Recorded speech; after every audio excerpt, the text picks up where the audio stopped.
y te sientes como que...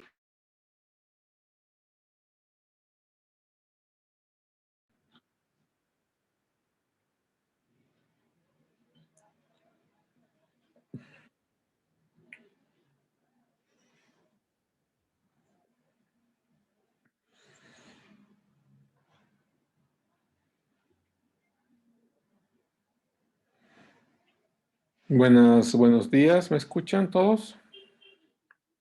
Buenos días, profe. Buenos días, profe. Buen día, muchas gracias. Bueno, gracias por esperarme. Yo acabo de salir de una reunión del Vicerrectorado de Investigación,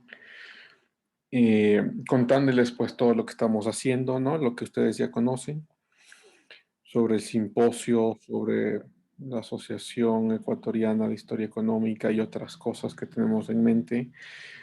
Entonces, no nos hemos demorado mucho, pero ya sabía yo que siempre se lleva unos minutos más allá de lo que se espera, ¿no? Entonces, gracias por esperar. Como les dije que íbamos a empezar 9:15, entonces voy a esperar hasta las 9:15 hasta que todos ya empiecen a ingresar y entonces empezaremos nuestra clase. Mientras tanto, tenemos 3 minutos. Cuéntenme cómo están. Pregunten si quieren preguntar algo. Puede ser cualquier cosa, desde cosas de la clase hasta cosas fuera de la clase, extracurriculares. Entonces, voy a poner, empecemos con nuestra clase. Bueno, ¿quién me quiere contar qué es lo que vimos la clase pasada? Profe, ¿puedo yo? Por favor, Pamela, sí. A ver, ayer vimos sobre las guerras de religión en Francia, que era en 1562 hasta 1598. Decía que esta guerra estaba dividida en dos partes, la una que era por Catalina de Médicis y Carlos IX de Francia, o sea, la mamá y el hijo, y por otro lado estaban los hugonetes, que era un grupo de protestantes, pero que con el tiempo estos... Hugonote, ¿Mandé? hugonotes. Ya, hugonotes. Pero con Ujú. el tiempo ellos crecieron de manera muy rápida, a tal punto en que algunos de la realeza también se convirtieron en protestantes o hugonotes. También decía que a raíz de esto empezó varias guerras y la más importante era conocida como el Día de San Bartolomé. También dijo que la hermana de Enrique se quería casar la hermana de Carlos se quería casar con Enrique, un gonote. Entonces, Carlos se vio influenciado por Catalina, su madre, la cual le propuso como que utilizar la boda de la hermana para hacer planes y crearla y matar a los hugonotes. También decía que después de que pasó esto, Enrique IX tuvo que firmar un acuerdo llamado Edicto de Nantes en 1598 y con esto autorizaba la libertad de conciencia y una libertad de culto limitada a los protestantes. Eso, profe. Ok, muy bien, gracias, Pamela. Sí. eh, bueno, Enrique IV, cuando firma el Edicto de Nantes, lo firma porque él, dentro de su interior, muy posiblemente seguía siendo protestante, ¿no? Pero claro, él tuvo que aceptar el catolicismo para salvar su vida, sino a él también lo mataban en el día de San Bartolomé, ¿no? Entonces, lo más posible es que él haya seguido en su interior, a sus adentros, en su vida privada, haya seguido siendo protestante, y entonces así se podrá entender por qué él firma el Edicto de Nantes, ¿no? Es decir, ya hay una protección a los protestantes y a los católicos de igual forma, aunque los protestantes tenían que seguir dando sus diezmos a la Iglesia Católica, ¿no? Gracias, Pamela, está bien. ¿Alguien más?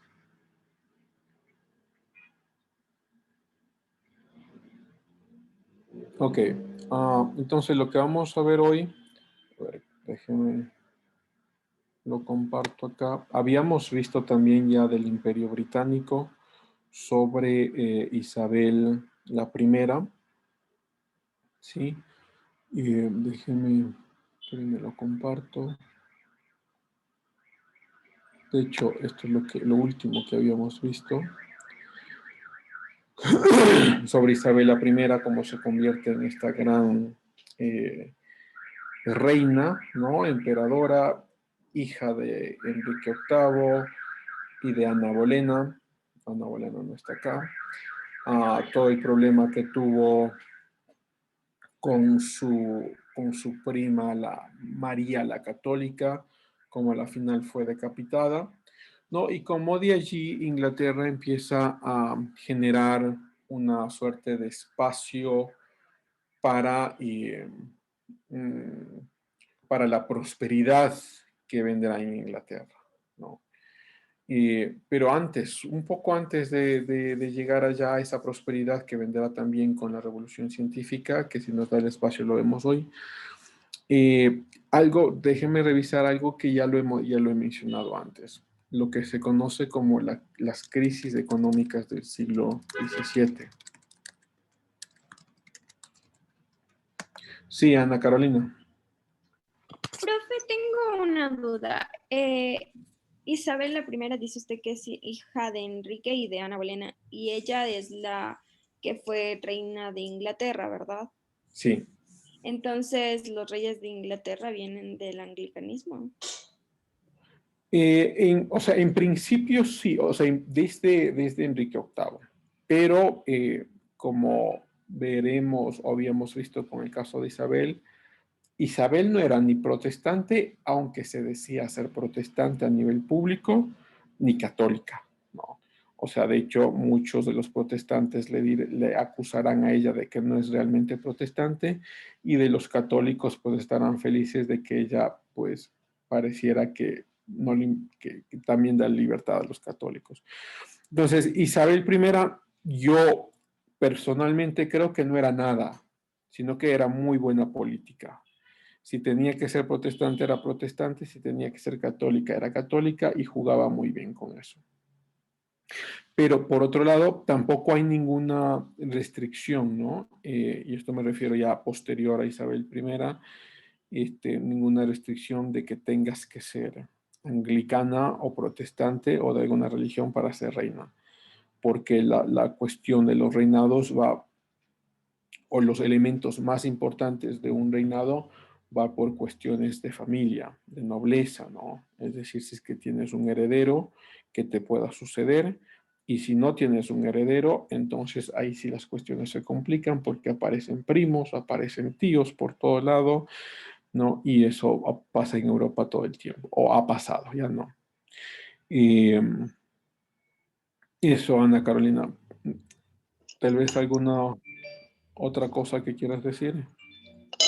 Pues es que se me hacía un poco dudoso porque se supone, o lo que yo al menos he entendido es que la reina de Inglaterra es como que la que está, se podría decir, por encima, o se es la cabeza de la Iglesia Católica en Inglaterra. Tenía yo pensado eso. De la iglesia anglicana, ¿no? A ver, Profe, Enrique, entonces sí se, o sea, sí se van por, o sea, la corona británica sí es de la Iglesia Anglicana, no tiene nada que ver con el catolicismo, entonces. no, no tiene nada que ver con la católica, no, no, Ya no. es. Pero mira, cuando Enrique VIII abre el espacio para que se cree la iglesia anglicana, claro, él elige obispos, ¿no? Y elige como gente religiosa para esta nueva religión. Pero a diferencia de la iglesia católica, que tú tienes un papa y todos tienen que someterse al papa, bueno, hay términos generales, ¿no? Porque hay muchos peros ahí. Eh, mm, no pasa lo mismo con la iglesia anglicana, ¿no? La iglesia anglicana no tiene que someterse a Enrique VIII, como que fuera el papa, sino que la iglesia anglicana tiene que trabajar y someterse al emperador británico. No porque el emperador británico, o sea, tenía, ¿no? Ya, eso ya no funciona ahora. Pero no porque el emperador británico sea un papa o un líder religioso, sino que como líder político les da el espacio y la bendición para que el anglicanismo funcione. Eso debe quedar claro porque no es lo mismo, ¿no? O sea, no te encuentras entonces como que Enrique VIII es un líder religioso, no, no. O que los próximos emperadores son líderes religiosos, no, son políticos, bien políticos, que dan espacio para que esta religión exista y que influyen en esta religión, influyen en sus decisiones, y que esta iglesia de cierta forma también tiene que trabajar con las decisiones que tenga el emperador, pero no como un emperador religioso, ¿no? No como un papa, digamos. Sí. Sí, profe, sino que, o sea, eso le digo, tenía yo pensado que eran católicos porque, por ejemplo, tenía yo entendido que el hermano de la reina Isabel, de la actual reina Isabel, él quiso, no estoy segura si casarse con una divorciada o divorciarse y casarse. Y por eso le quitaron el trono, ¿no? Y ahí se lo dan a la actual reina Isabel. Y se A supone ver, que el no, espérate. no permite el divorcio y que se vuelvan a casar, porque es lo que hizo Enrique VIII. Sí, sí. Lo que pasa es que ya Inglaterra cambió mucho desde el siglo XVIII. Estamos este rato del siglo XVII, ¿no? Siglo XVIII y sobre todo siglo XIX, ya Inglaterra se convierte en una república, en una democracia, lo que se llama una monarquía constitucional, es decir, que el monarca está ahí, el monarca vive ahí, hay un rey ahí, pero él ya no es un presidente, él ya no toma decisiones políticas ni demás. Lo mismo que pasa en España, ¿no? En España tienes un rey, ¿no? El rey Felipe VI, pero el rey ya no toma ningún tipo de decisión política. Es más como una influencia y una imagen que tienen estos países de que hay una corona. Lo mismo pasa con Isabel. Isabel no tiene ninguna influencia política, o sea, ninguna decisión política. Influye, sí, porque es la reina, ¿no? Con alguna llamada, algún comentario o algo influye, pero no, nadie tiene que obedecerla, no, ni nada de eso. Entonces, ya Inglaterra actualmente es una democracia muy vibrante. Entonces, en una democracia incluye a los monarcas y estos monarcas pueden ser de lo que quieran ser, ¿no? Si quieren ser católicos, quieren ser ateos o lo que quieran ser, pueden hacerlo. Sino que como tradición, claro, intentan mantener la tradición de una familia más apegada al protestantismo que al catolicismo, pero simplemente por tradición. Y de la reina Isabel I, segunda, pues, la que es actualmente, creo que tiene 93 años. Esa señora es tan, seguramente vivió con don Alfonso. Ella entra al reinado porque fallece el rey George VI, si no estoy mal, Jorge VI. Fallece Jorge VI y él tenía hermanos, claro, pero su primera hija era Isabel. Si no estoy mal, Jorge tenía 3 hijos, 2 hijas y además que un hijo, pero Isabel entra al reinado porque era la primera hija después de la muerte de su padre. Y se convierte, claro, en la reina también más influyente de la época contemporánea, ¿no? De hecho, el George VI muere justamente cuando en el segundo periodo de mandato de Churchill, el que gana la Segunda Guerra Mundial, ¿no? Este gran líder británico que se convierte casi como en el padre de la patria de los británicos. Ok, eso, Ana Carolina. Si quieres decir algo más, si no, seguimos. No, porque yo estaba bien creída de que la reina Isabel era la segunda hija y que le dan el trono, ya que el hermano, no sé si lo rechazaba o lo votaban, yo tenía pensado eso. Pues veámoslo, ya que estamos acá. ¿No? George VI. Entonces, vamos a ver.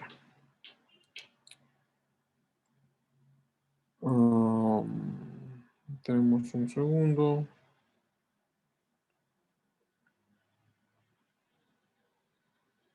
Creo que ahí por ahí estaba descendencia, me parece que lo vi. Entierro. A ver, ¿cuándo murió? Zoom siempre se me pone por acá. Ok, nace, fallece en 52. Está bien. Ya había pasado la Segunda Guerra Mundial, entonces era el segundo mandato de Churchill. Descendencia Isabel II y Margarita de Snowden. Aquí está. No, yo pensé que tenían un hijo, pero al parecer no. No tienen un hijo, tienen Tiene un hijo, dos está hijos. el duque de Windsor, que era, pues, sí, tenían un hijo. Veámoslo.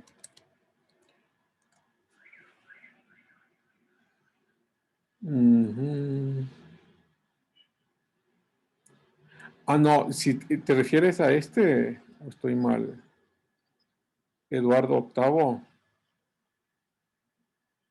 Según yo, sí, o sea, es que le prometo que tengo en mi mente tan claro de que tenían un hijo y No, no, que está él es... bien, está bien. Tal vez yo me equivoque. Habrá que revisarlo detenidamente. O sea, de acuerdo a lo que estoy viendo en este momento, no, pero habrá que revisarlo. Yo no, Wikipedia es simplemente una opción, ¿no? Y no es ni siquiera la más confiable muchas veces. Pero vamos a ver, Eduardo VIII era el anterior, ¿no? El anterior de Jorge VI. Sucesor, cónyuge y demás. Pero bueno, ahí ustedes tomen su tiempito, búsquenlo bien. Tal vez yo me estoy equivocando y me avisan. ¿Okay? Me avisan qué es lo que han encontrado.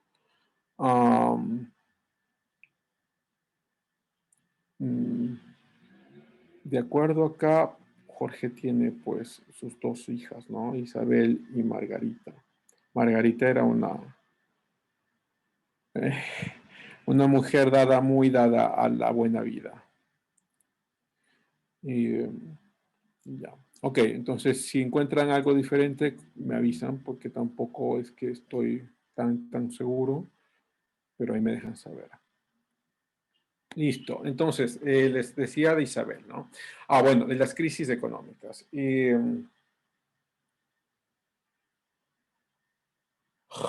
Siempre en clases me piden algo.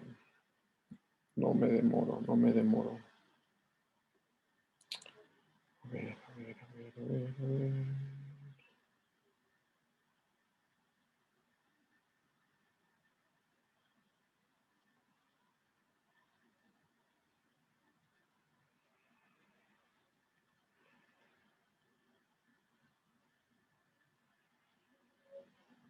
No me demoro, chicos. Copiar.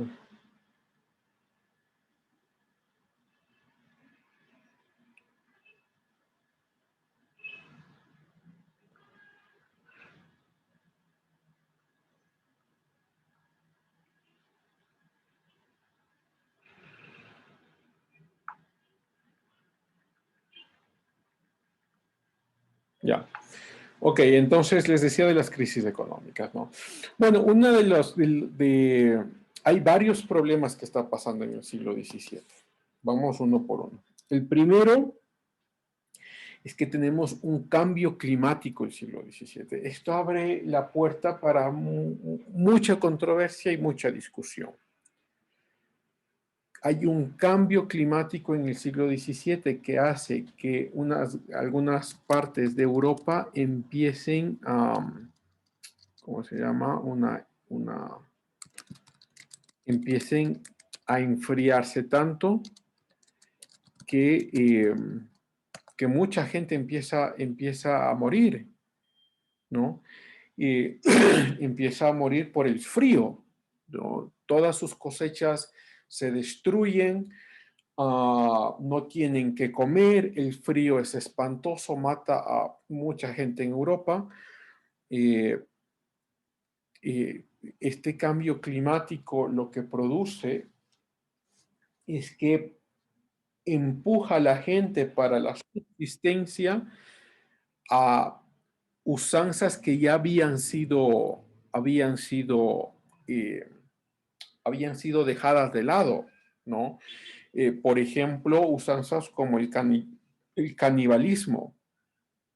De hecho, se cuenta que se tiene algunos recuentos que la gente se organizaba en los pueblos, en algunos pueblos pequeños, daba la bienvenida a los viajantes, ¿no? A los turistas, y luego cuando ya estaban dentro de la ciudad, los mataban a todos y se repartían la comida, o sea, se repartían los cuerpos y no dejaban a ninguno salir de la ciudad para que nadie de afuera se entere de lo que estaba pasando.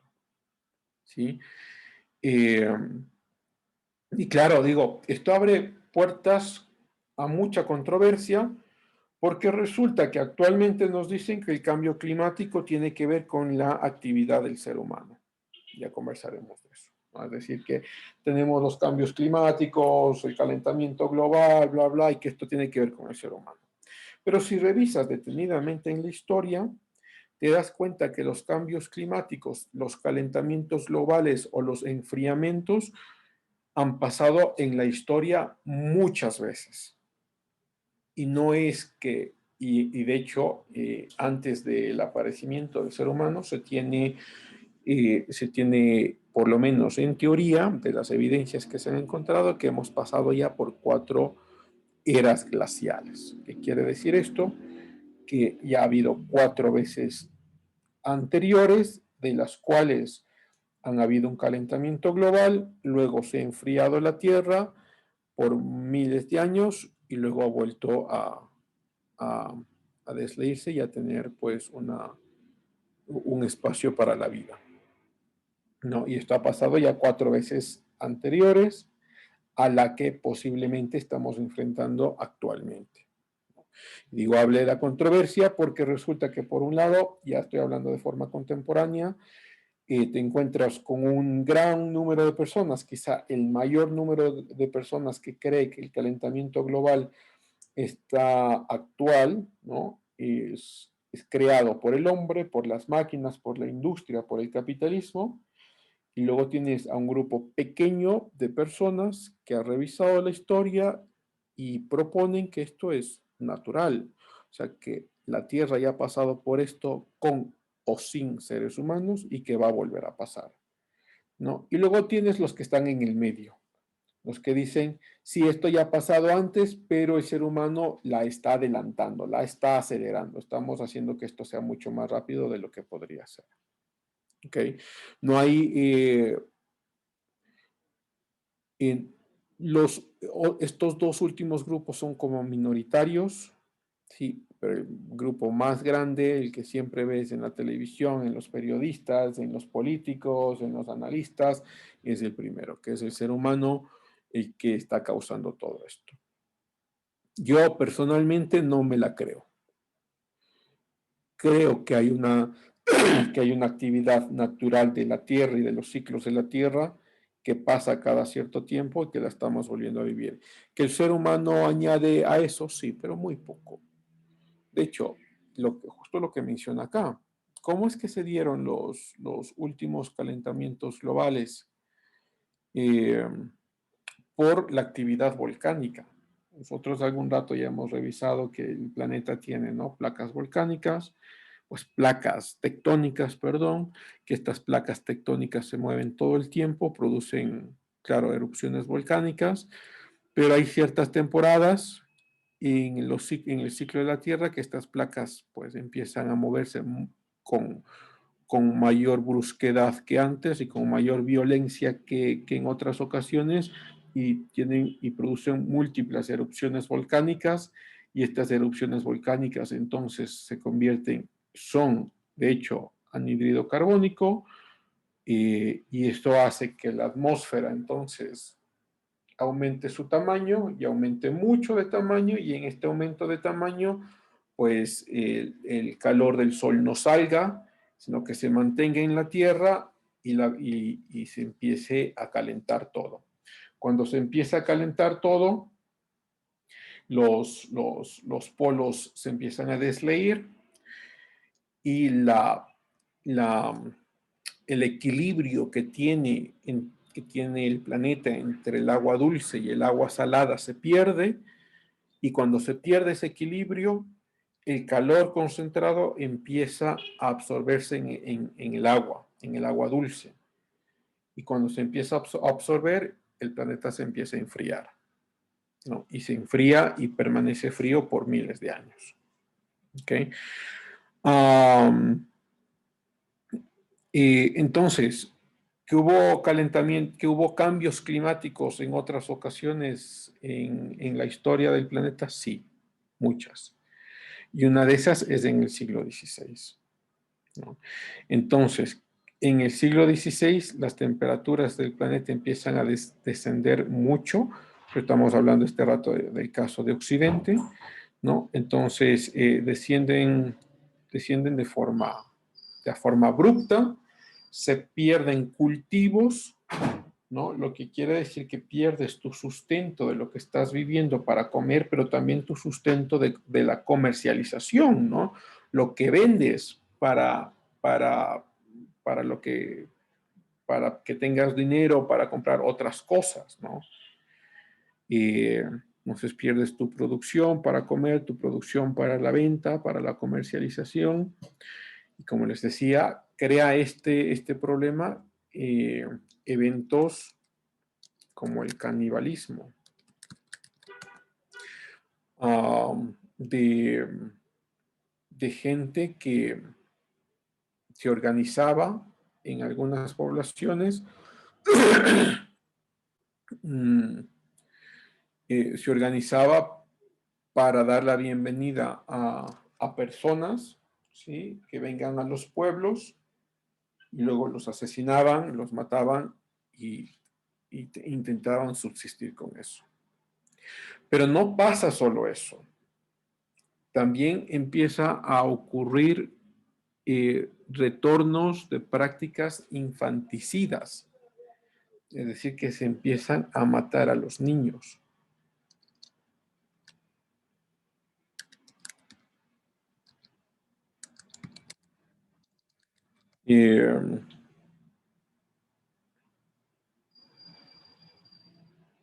Y claro, esta práctica tiene que ver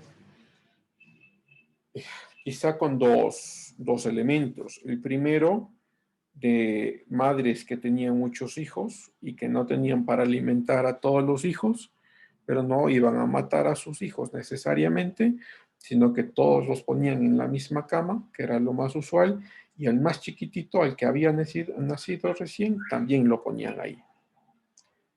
Claro, amanecía muerto, ¿no? Amanecía sofocado. Y entonces las madres, claro, no podían ser acusadas de muerte, o sea, de asesinato, sino que es un evento que ha pasado. Pero sabían que iba a pasar, ¿no? Como digo, como no había comida para tanto niño, entonces el infanticidio es algo muy común que empieza a suceder en esta época. Entonces tienes el cambio climático por un lado, ¿ok? Por el otro lado, a ver, estaba buscando, creo que había... Bueno, no importa. Okay. Por el otro lado, tienes el exceso de plata y oro que está viniendo de las colonias españolas. Sí, bueno, y que viene a toda Europa, de hecho, porque también los portugueses estaban trayendo, igual que los británicos de otros lugares, ¿no? Entonces viene tanto oro y tanta plata que produce una inflación. Y claro, ese oro y esa plata se queda en las personas que consiguieron ese material, y hace que los precios de los productos aumenten. Y la inflación es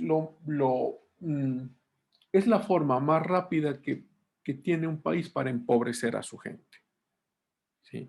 Porque los precios empiezan a aumentar de forma tan acelerada pero tus salarios se mantienen iguales y se mantienen de la misma forma, pero los precios ya han subido. Lo que quiere decir es que te vuelves cada vez más pobre con el mismo salario, ¿no?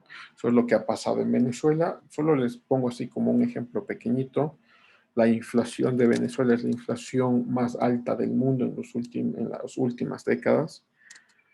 De hecho, es Venezuela. De hecho, la inflación venezolana se la considera igual que la inflación de Zimbabue y uno o dos países más en el mundo como las inflaciones más altas de las últimas 100 años. Mira, nosotros, por ejemplo, ¿qué es lo que pasó? Supongo que sus papás les han contado, ¿no?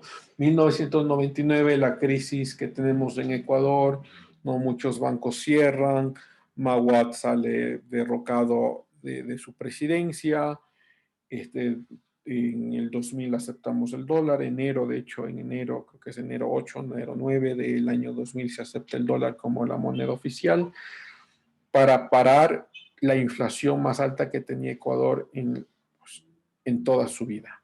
¿Y cuál era la inflación que tenía Ecuador? 140% anuales. Eso es altísimo, eso es pero brutal, brutal, ¿no? Y esa es la inflación que tuvimos, 140% anual. Y mira ahora la inflación de Venezuela para el 2019, mira, 9.585% para el 2019. 2020, 2.959%.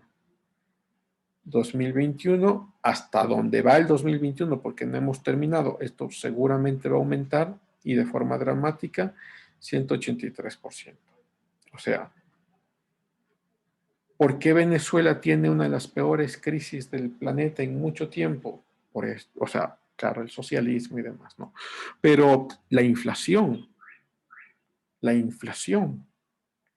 ¿Y por qué se produce la inflación?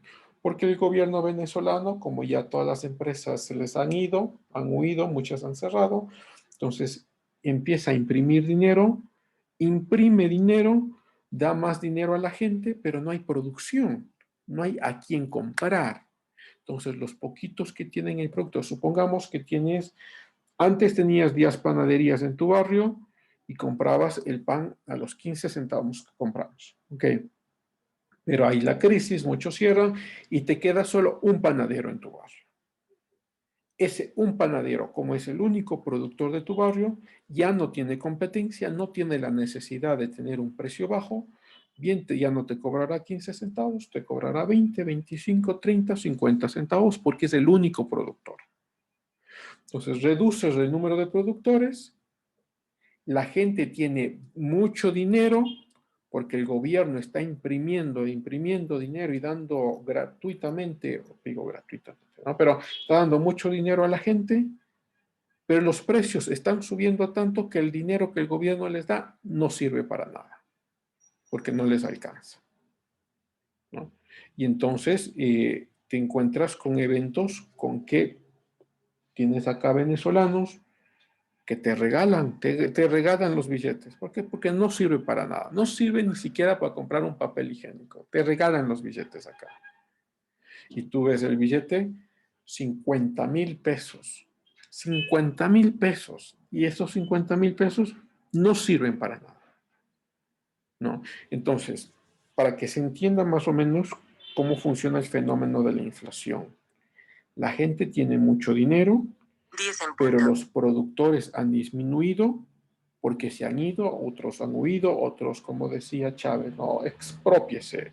Y como era expropiado, se nacionalizaba, las empresas se destruían y estos empresarios huían del país, ¿no? Entonces, los empresarios empiezan a reducirse, la producción se reduce, la gente tiene más dinero y no sabe a quién comprar, entonces la inflación se aumenta, ¿no? Los precios suben, la gente que sí tiene mucho dinero podrá comprar a esos precios, pero la gente que no tiene dinero, pues empezará a morir de hambre.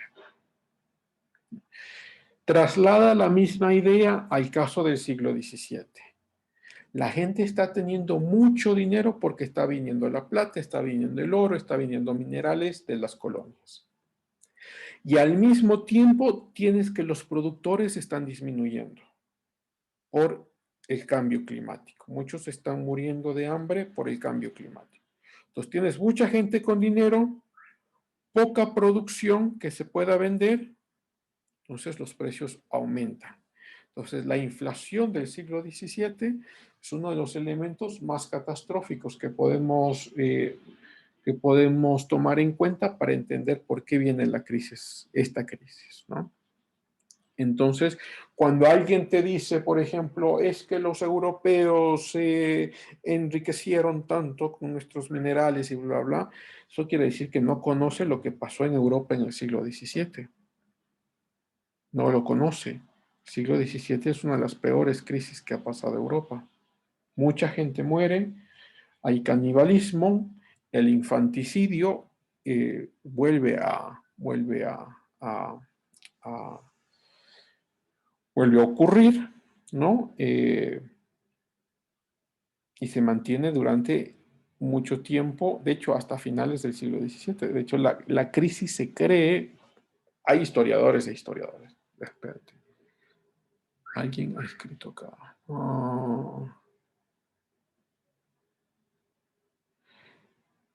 Claro, Adrián, lo que pasa con el dólar es que en Venezuela, lo mismo que pasó acá, ¿no? Antes de que nos dolarizábamos, la gente ya utilizaba dólares en la calle.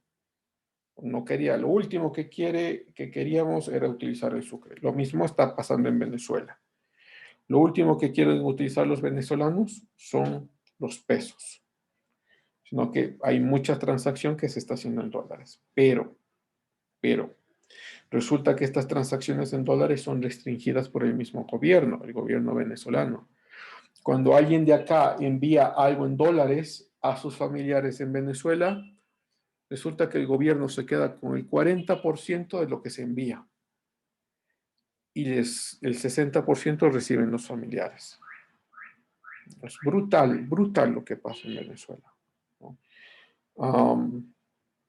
Entonces uno puede decir, sí, como en el mercado negro se utiliza el dólar, sí, pero como no hay oficialmente Venezuela sigue teniendo el peso, el problema va a seguir ocurriendo. Es decir, van a ser, y esto es, les mostré solo datos como de los últimos 2 años, ¿no? Los datos del 2015, 2014 eran, pero espantosos, ¿no? Mira, acá en el 2019 tienes 9.500%, ¿ok? Vamos a ver antes. Pongámoslo 2015.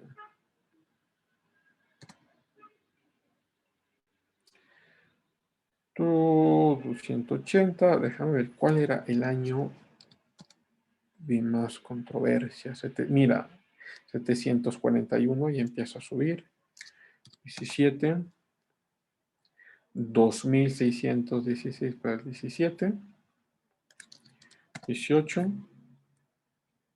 Mira, esto es pero brutal, brutal. O sea, no hay más, yo no encuentro otra forma de expresarlo. 130.000%. Pero eso es inimaginable la crisis que hay en Venezuela. Inimaginable. La crisis que tuvimos en Ecuador era de 140% anuales. De hecho, pongamos acá.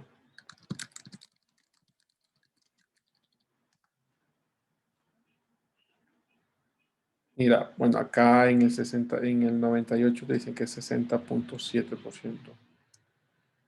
98.52.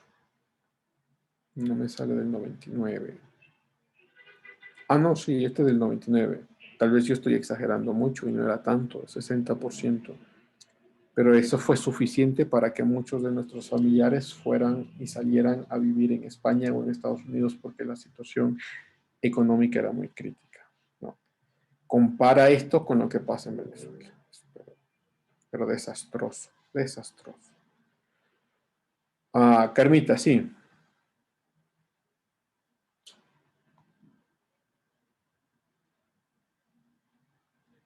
Profe, ¿me escucha? Sí, este rato te escucho. Ya, perdón. Una consulta. Según lo que estaba leyendo bueno, es el libro de Rafael Correa, La Banana República, algo así. Contaba que, no sé, es que viene el caso, porque decía desde Sixto Durán Ballén que viene ese problema de nuestra situación económica. Entonces, ¿para qué hubo el declive del feriado bancario? O sea, fue tan caótico que no había otra solución. Ujú. Sí, no había otra solución. Y creo que fue la mejor solución, la dolarización. Fue la mejor solución. Pero Porque, ¿por qué se llegó a ese extremo? Perdón, profe. no, está bien, no hay problema. ¿Por qué se llegó a ese extremo? Porque la banca, no podemos decirlo de esa forma. Una parte pequeña de la banca privada eh, empezó a hacer lo que se llama préstamos vinculados. Es decir, que los mismos dueños de los bancos se prestaban a ellos mismos o a sus familiares, ¿no? Y cuando te prestas a ti mismo, claro, tú dices, bueno, yo voy a pagar, pero resulta que muchos de ellos no pagaban y pusieron a los bancos, a una parte de los bancos, en crisis. Y ya cuando no tuvieron liquidez, el gobierno les presta dinero para que tengan liquidez y puedan pagar a sus clientes, y resulta que algunos de estos bandidos se cogen el dinero y se van del país, ¿no? ¿Y por qué es importantísimo mencionar una parte de la banca? Porque no fue ni siquiera la mayoría, ¿no? Los bancos que cerraron en Ecuador, déjame lo pongo acá.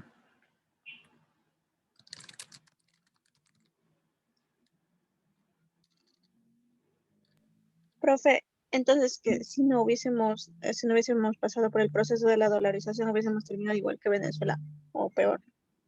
Hubiésemos estado igual que Venezuela, peor. No creo que tanto más crítica la situación, pero sí estuviésemos mal. Sí. 2000, esto es 2020. Ok, entonces, eh, los bancos se cierran, pero los bancos que vemos acá, sobre todo los que son fundados en la década de los 90, siguen vigentes y siguen funcionando, ¿no? Entonces, claro, una parte de la banca cierra, de estos bandidos que se cogen el dinero del gobierno, y el dinero del gobierno es dinero de los ciudadanos, ¿no? Y se van y huyen del país.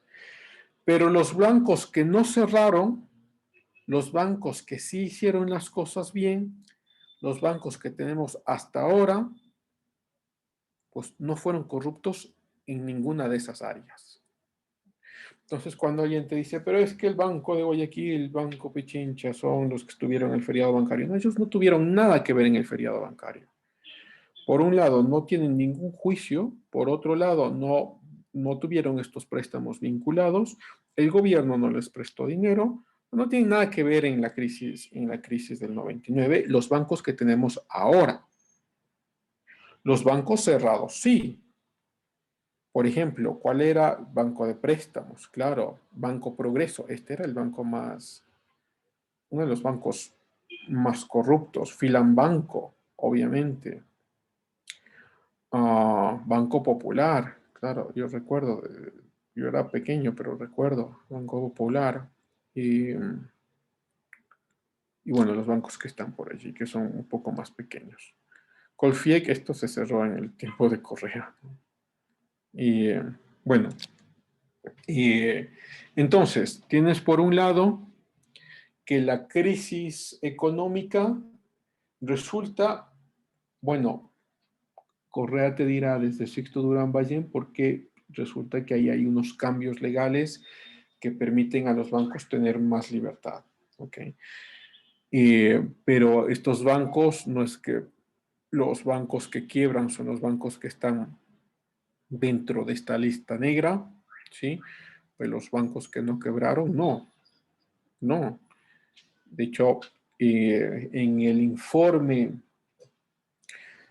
bueno, ahí ya me salió un dato, entonces espérenme un segundo. Rafael Correa, en su tiempo, en su periodo presidencial, escoge una comisión de la verdad para investigar el feriado bancario. Él mismo le escoge. Y le escoge a un personaje que es quizá la persona más respetada o fue, porque acaba de fallecer hace algunos años, el economista, uno de los economistas más respetados en Ecuador, porque conocía muy bien sobre economía y tenía un respeto y una honorabilidad. De hecho, era una persona de izquierda, pero tenía una honorabilidad en lo que hacía, que fue Eduardo Valencia. Entonces, Eduardo Valencia lo escogen como el director de esta comisión de la verdad. Creo que se tomaron 5 o 6 meses para estudiar el feriado bancario, con toda la documentación posible. Y Eduardo Valencia le da el informe a la presidencia. Él mismo lo dice, aquí tienen, ustedes lo pueden escuchar, él mismo lo dice en las entrevistas. Le da el informe a la presidencia de lo que pasó. Seguramente el presidente supo muy bien qué decía el informe porque fue entregado por Eduardo Valencia y se quedó callado. Nunca dijo nada del informe. Eduardo Valencia, al ver que el gobierno no dice nada del informe que él acaba de entregar y ha pasado varias semanas, él decide ir a las radios y decide ir a las televisoras a presentar él mismo las conclusiones del informe. ¿Y cuáles son las conclusiones del informe? Que Eduardo Valencia lo dice, pero reiteradamente allí. De todos los papeles que hemos encontrado, de todas las entrevistas que hemos hecho, de todo las evidencias que tenemos, no se puede acusar al Banco de Guayaquil y no se puede acusar al señor Guillermo Lasso del feriado bancario. Ellos no tuvieron nada que ver en esto. Y no habla solo de Guillermo Lasso, habla también de otros banqueros que los tenemos acá con sus bancos, que no tienen nada que ver en el feriado bancario. Pero claro, como eso no le gustó, esas conclusiones no le gustaron al presidente Rafael Correa, se quedó callado y refundió ese informe en la presidencia. Eduardo Valencia finalmente saca un resumen del informe. De hecho, el resumen creo que está en el Ministerio de Cultura, está hasta ahora, si alguien quiere acceder a él. No está en forma digital, sí está en forma física. Creo que 1 o 2 personas por allí tienen el informe completo. Pero queda muy claro lo que está pasando acá. Y es lo que pues, conocemos cuando estás buscando la verdad y la honestidad, no puedes falsear con ella y no puedes juzgar con ella si es que eres honesto, ¿no? Si es que el Banco de Guayaquil tuvo algo que ver, hay que decirlo, obviamente. Pero si no tuvo nada que ver, también hay que decirlo, ¿sí?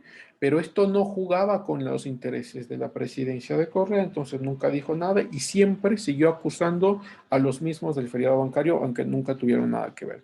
Entonces aquí tienes, Eduardo Valencia, tienes varias entrevistas que pueden escucharle, escúchenle directamente y verán todo lo que él dice de su informe. Pero él fue obligado o él se vio obligado a salir a la radio y a salir a las televisoras porque la presidencia no había publicado el informe que se le había entregado, sino que se lo estaba refundiendo de forma secreta. Entonces ahí les dejo, Eduardo Valencia. Él ya falleció, acaba de fallecer hace 3 años, si no estoy mal, de un infarto. Ok, entonces, Carmita, ¿quieres decir algo más o seguimos?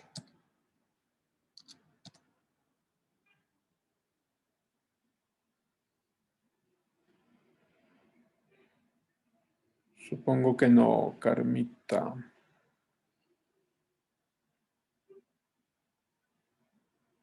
Ok, bueno. Entonces, tenemos por un lado, tenemos El cambio climático, ¿ok? Tenemos la inflación, que es producto de todo lo que hemos dicho, ¿sí? La inflación se puede ver, como lo dijimos anteriormente, en el precio del trigo, sobre todo en el precio del trigo. Y esto, claro, produce un estancamiento económico y produce una disminución de la población. La población para el siglo XVII disminuye de forma acelerada. Algunos creen que 1/3 de la población se redujo durante el siglo XVII, sobre todo en la segunda parte del siglo XVII, ¿no? Y se reduce. Entonces, nos encontramos con este problema. Siglo XVII, pero finales del siglo XVII, ya nos acercamos a finales del siglo XVII, las cosas están pasando, ya el clima está mejor, ya la economía se ha adaptado a la plata y el oro que está surgiendo, ¿sí? Y empieza lo que se conoce como el glorioso siglo XVIII. Eso no lo vamos a ver hoy, lo veremos la próxima semana, pero es el glorioso siglo XVIII. ¿Y por qué es glorioso? Porque hay de todo. Hay prosperidad económica. Al finales del siglo XVIII vendrá la primera revolución industrial, viene la ilustración, con todos los pensadores y los ilustrados. Hay dos eventos importantísimos que los veremos acá, que es la Revolución Americana, la independencia de Estados Unidos, 1776, luego la Revolución Francesa en 1789, lo que construye el espacio del Estado liberal, ¿no? ¿Qué es un Estado liberal? El Estado democrático que se basa en derechos humanos, que se basa en la libertad, que se basa en la construcción de una sociedad a través del principio de protección a la vida, de la propiedad privada y de la libertad. Y todo eso pasa en el siglo XVIII. ¿Okay? Pero no lo vamos a ver todavía, eso lo veremos la próxima clase. Antes de pasarnos allá, tenemos que ver un evento que es fundamental para lo que está pasando en Europa, ¿no? Que es la revolución científica. Sobre todo en el siglo XVI, ¿no? Y sobre todo bueno, acá te pondrán 1543, se terminará más o menos, no es que termina, sino que disminuye en su gran impacto en el siglo XVII por todas las crisis que estamos viendo en el siglo XVII, ¿sí? Pero la revolución científica surge sobre todo en Inglaterra, porque Inglaterra empieza a dar este espacio, esta libertad de cátedra, esta libertad de acción, esta libertad ¿no? de ciencia, donde no se involucre a una religión o la otra, o que te manden cosas o teorías que debes creer, ¿sí? Y entonces surge en Inglaterra. Claro, hay otros pensadores en otros países, nos encontraremos en Francia con algunos, en España también con otros, pero sobre todo es Inglaterra. ¿Okay? Y nos encontramos, claro, quizá con el mayor exponente de esta revolución científica, el inglés, bueno, hay varios, ¿no? Pero el mayor es Newton, ¿no? Sir Isaac Newton. Cuando escuchas la palabra Sir, eso es un título nobiliario. Sir Isaac Newton es un título nobiliario que te da el rey o la reina por los avances que has tenido. Y son normalmente gente que no tiene que ver con la nobleza, no nació en la nobleza, no está dentro de la cuna de los reyes, sino que es una persona diferente de cualquier persona del pueblo que ha avanzado tanto en las ciencias, en las artes o en el conocimiento, y que el rey o la reina te te escoge como representante digno de una nobleza y te da el título nobiliario de Sir. Entonces, en este caso es lo mismo de Newton. Es Sir Isaac Newton, ¿no? Y él no viene de ninguna familia noble. ¿Okay? Entonces, ahí están las fechas, ustedes lo podrán anotar. ¿Sí? Newton es una de aquellas personas que sí tenía su familia, tenía cierto dinero, ¿no? Y su herencia le empieza a utilizar para los experimentos científicos que él tiene, ¿no? Quizás su libro más famoso es lo que se conoce como la Principia Mathematica.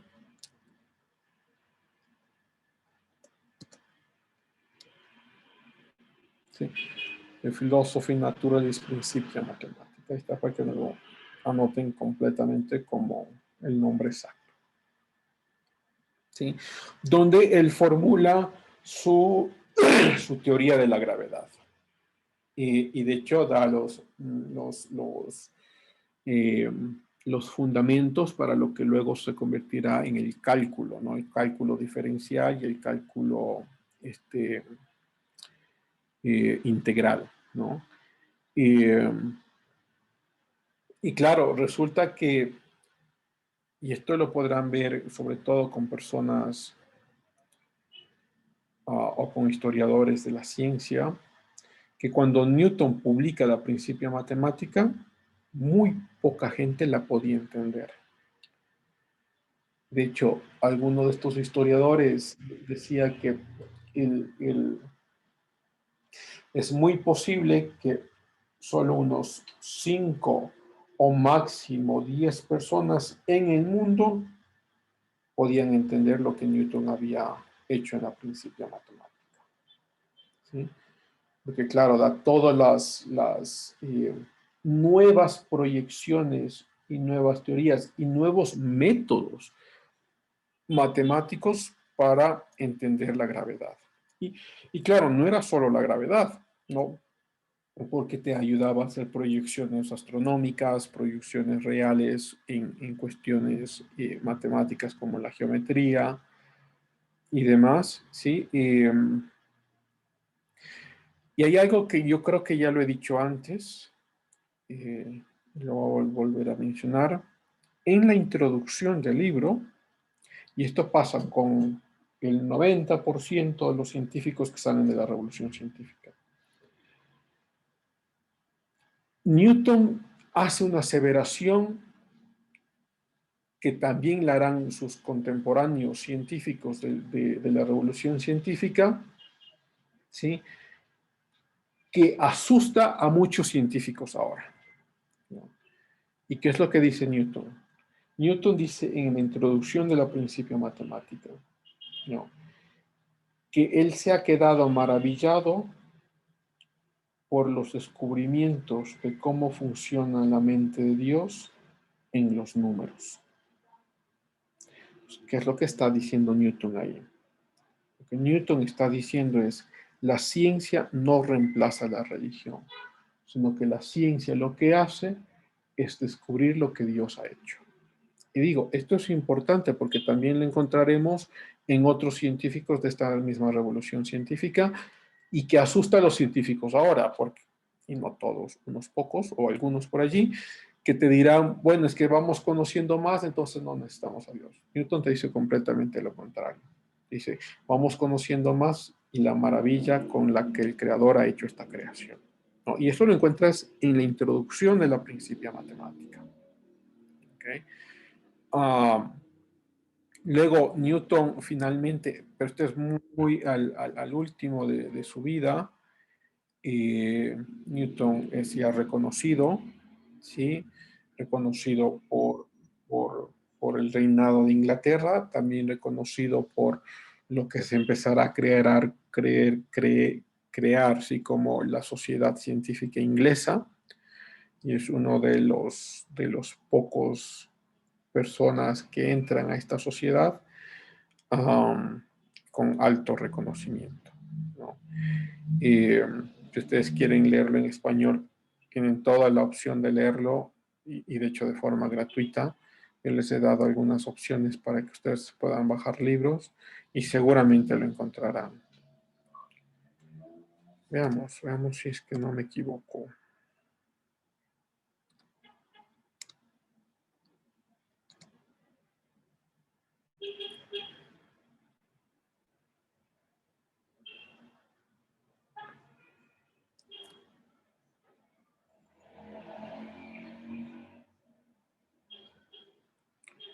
Vamos a ver si es cierto.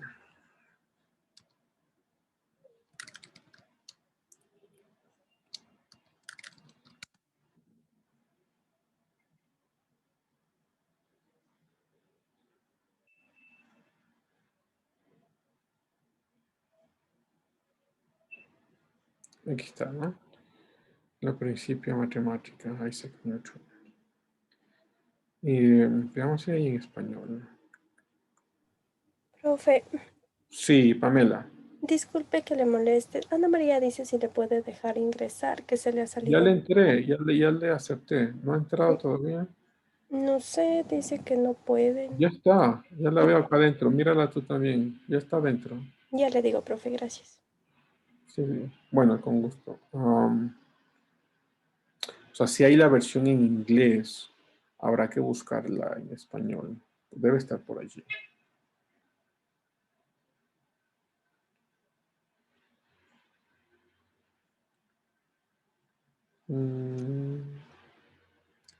¿Cómo será en español? Principios matemáticos, ¿será?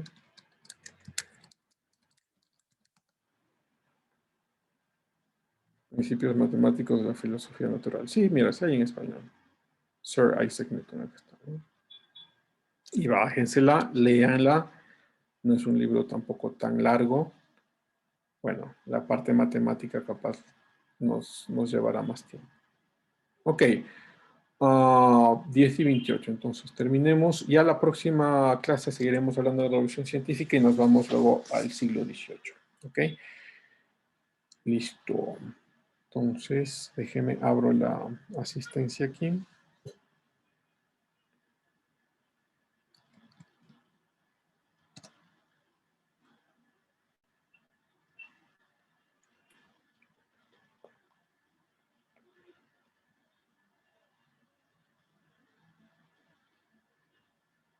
En un segundo.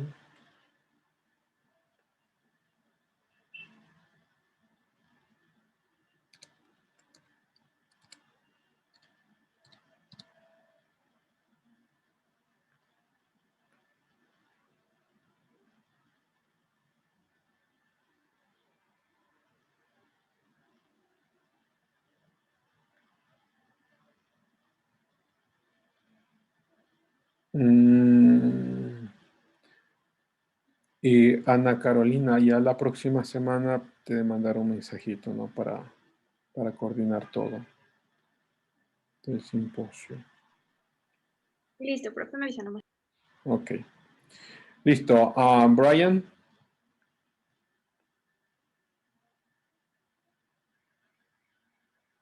Brian no está. Alejandro. Sí estaba, sino que se quedó sin luz, me dijo. Ok, lo voy a poner como justificado, gracias. Alejandro. ¿Sí está? Presente, profe, buenos días. Buenas. Julio Alexander. Buenos días, presente. Buen día, gracias. Carmen Rocío. Presente, profe. Gracias. Milena Cristina. Buenos días, presente. Gracias. Y Pamela. Presente. Gracias, Tommy. Buenos días, profe, presente. Gracias, buen día, Ruth Elizabeth. Elizabeth. Profe, me dijo que no vale el micrófono. Ya escribió en el chat ya. Ok, chévere. Entonces está bien, sí está presente. Gracias. José Daniel. Presente. Gracias. Judith Nicole. Buenos días, presente. Gracias. Carla. Presente, profe. Gracias, Edison. Ok, sí te veo. Gracias. Catherine. Presente. Gracias. Bélica. Presente. Gracias. Evelyn. Presente, profe. Gracias. Ana Carolina. Presente, profe. Gracias.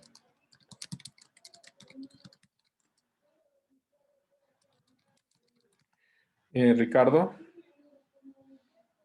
Ricardo me dijo que no iba a poder estar. Ok. Lenín Adrián. Presente, Listen. Gracias. Ana María.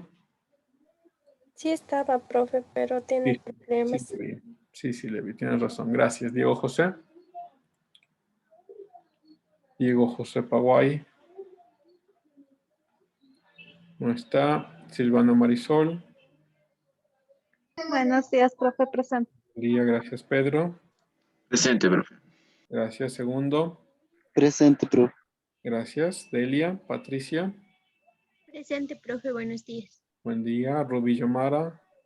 Presente, buenos días. Buen día. Adriana Corina. Buenos días, profe, presente. Buen día. Gracias, Darío Javier. Buenos días, profe, presente. Buen día. Gracias, Ariel Marcelo. Presente, buenos días. Buen día. Gracias, Carmen Eugenia. Carmita sí estaba por ahí. Mercy Gabriela. Buenos días, profe, presente. Ya, gracias, Jenny Alexandra. Jenny. No está. Ángeles Paola. Buenos días, profe, presente. Bien, Profe, gracias. disculpe, ayer lo que pasa es que aquí en el UCI estaba haciendo demasiado viento y se cayó uno de los pozos y me quedé sin luz por eso. Ok, ya lo voy a tomar en cuenta. Gracias, Ángeles. Ok. Jenny, ya te pongo. Sí, ya estás. Ya te puse. Angie Michelle. Presente. Gracias, Valeria. Presente, Listen. Ok, gracias. Y Daniel. Daniel. Presente, profe. Chévere, gracias, Daniel. Gracias, chicos. Cuídense. Nos vemos la próxima semana. Hasta luego, profe. Hasta Hasta luego. luego.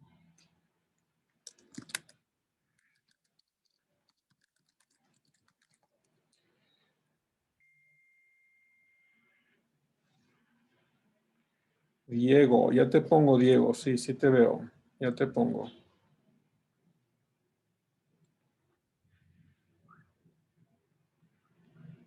Diego, ya estás. Carmita sí está. Ruth Cujilema. Ya les pongo a todos. Los que me están escribiendo en el chat.